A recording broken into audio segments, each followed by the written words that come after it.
everybody, it's Percy Hampton with Handy Electrician. Today we are adding an outlet for a dishwasher. A lot of the new dishwashers come with a cord and a plug, and it needs to be plugged in, so we're going to have to put a new outlet in the wall. So today we're going to use a cutting box. We got our outlet, we got our cover plate, we got our little template to cut out our hole. I got a measuring tape because you want to make sure you put the outlet in the area where the dishwasher can push all the way back. So I measured, it can't be above 6 inches. So we can put the outlet in, and it can plug in, and it'll push all the way back. Because if it's higher, it'll hold the dishwasher out if the plug is higher. So we're gonna go through the process. So this, like I said, is my box template. It makes me cut out my boxes perfect. Just drew out the square out of that, and I'm gonna cut it with my Sharpie. Gotta be cautious because there's a wire in there too, so I have to cut shallow.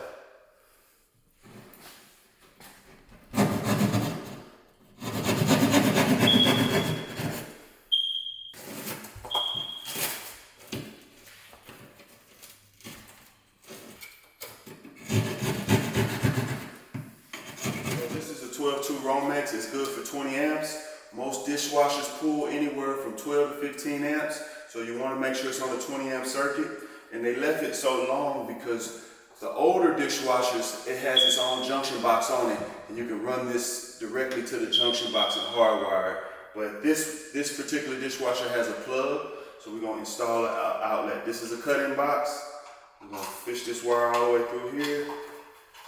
We're going to put it in the wall so that we can put it out. These cutting boxes have wings, and how it works is it doesn't have to be attached to a stud, but the wings will hold it in between the sheetrock. These ears and this wing will hold it tight on the sheetrock so that it'll stay in the wall tight. I like to go ahead and screw them in a little bit, get them ready for me to install it. So I like to go ahead and do it a couple turns so that it breaks the plastic and it's not so hard for me when I get it in the wall.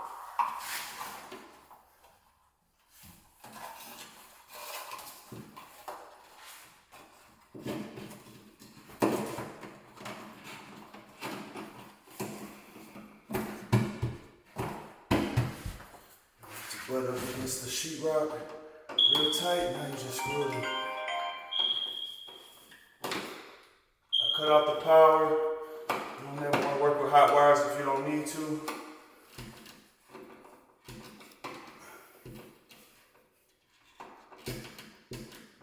Make sure it's snug. So as you can see, the box is in the wall, it's tight. This power is off. I'm gonna cut the wire back, install the outlet, put the cover plate on. Bada boom, like I said, this wire's too long because it's not going to a junction box. We're gonna make it short enough just for an outlet. So what I always do for the length, I put my fist on here and I put my thumb out. And that's pretty much where I cut the wire where I'm not wasting wire. So I cut it right in that area. Strip it back, and we'll put an outlet in. All right, so I done stripped the insulation off of the wire. You gotta have 1/4 of the jacket inside the box.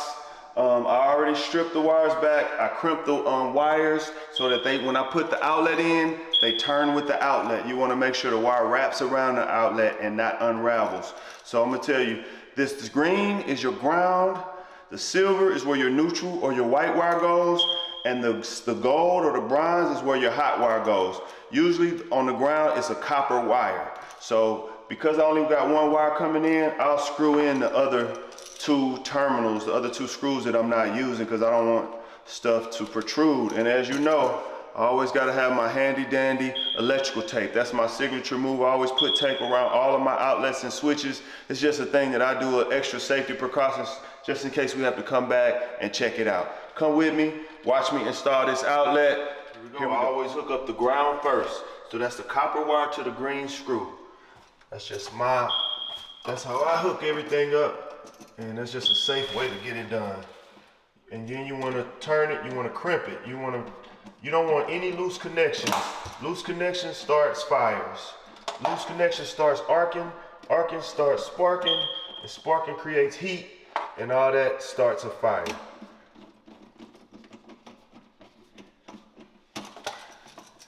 White to the silver screw, black to the gold screw. And your neutral and your ground is always on the same side when it comes to receptacles. Just a quick rule of thumb. You don't want to wire it wrong. And this is how it's supposed to look. This is how much wire you want to have, so that you don't never want the wire too short. So the electrician can always have wire. He can, pull it out, see what's really going on. When if it's too short, that's dangerous. A lot of people get shot like that. So you want to make sure you have at least 6 inches of wire sticking out. Now we're gonna put our tape around it to make sure nothing inadvertently touches my screws. Like sometimes when you push that outlet back up in there, that ground wire will touch either that neutral screw, that silver screw, or the hot screw, the gold screw. And if it does that with the arc fault breakers, it'll trip every time. So I like to put stuff in and turn the breaker on and everything comes on and works. But if something's touching, it'll trip every time. So I like to protect my screws with the handy dandy tape. So as you can see, I put my handy dandy tape around the screws. So when I push this receptacle back in, that if this ground bunches up, and it won't touch my screws. If it touches the screws, it'll make the arc fault breaker trip every time. So I always put tape around my screws. Under the screw that screws it in, but around the terminals for the hot and the neutral and the ground. Put your cover plate on there. Be good to go.